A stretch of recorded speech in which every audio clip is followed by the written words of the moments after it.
We know that Google is tracking us. We agree to it when we set up our phones. So we wanted to figure out what exactly Google is learning about us throughout the day. So here's what we're going to do. We have two identical phones. The only difference between these two phones is this one is in airplane mode.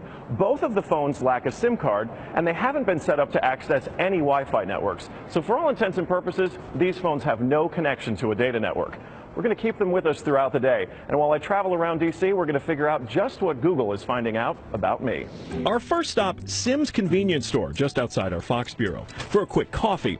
From there, we took a walk to the Capitol and took a quick walk around the Senate office buildings, and then decided to hop in a car and head around town. Hello. We're going to the Children's Hospital, please. To run our test, we had to do more than walk the block, so we took a tour around our nation's capital. First, due north to the Children's National Medical Center Hospital, then west to St. Albans School and the National Cathedral. Our tour around town was a 14-mile journey that lasted more than an hour. The entire time, the phones had no access to the internet. Oh my goodness. Not a Wi-Fi connection and not any cellular data service. It almost seemed quaint to assume that Google wouldn't even be able to collect data on me. Let's head back to the bureau, my friend. Oh, that church is beautiful. Google's business model is simple. Collect data on its users and then use that data to sell targeted ads. It's a business model called surveillance capitalism.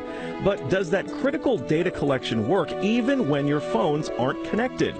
So we're back here at our Fox Bureau in D.C., and we've got both of our phones exactly how we left with them. The only difference, really, I snapped a couple of bad selfies at the National Cathedral.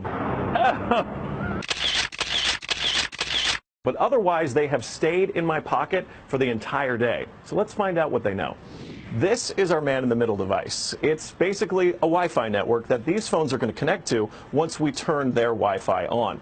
It's going to pass data through it on the way to Google. But on the way, we're actually going to get a copy of the same data that Google's going to get. We'll be able to decrypt it and then find out where we've been throughout the day.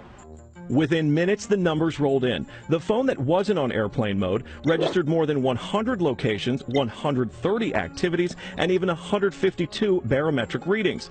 As soon as it hooked up to our Wi-Fi, it transmitted 300 kilobytes of data straight to Google.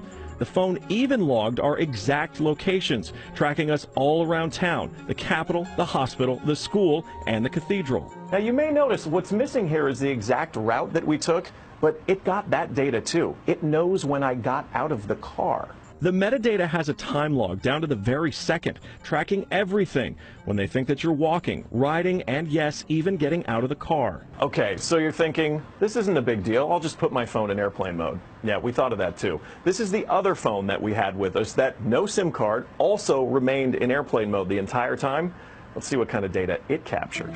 The phone with airplane mode activated actually logged more locations and activities than the other phone, and it also transferred hundreds of kilobytes of data to Google as soon as it was activated. The only thing that's missing from this map is our stop at the Children's Hospital, but it still knows we were there. There it is. Exiting vehicle, 100% accuracy.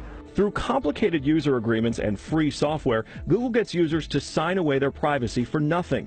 They're even following you in the places that most people would expect total privacy: government buildings, a children's hospital, a private school, a church. Every move you make, every step you take, Google is watching you.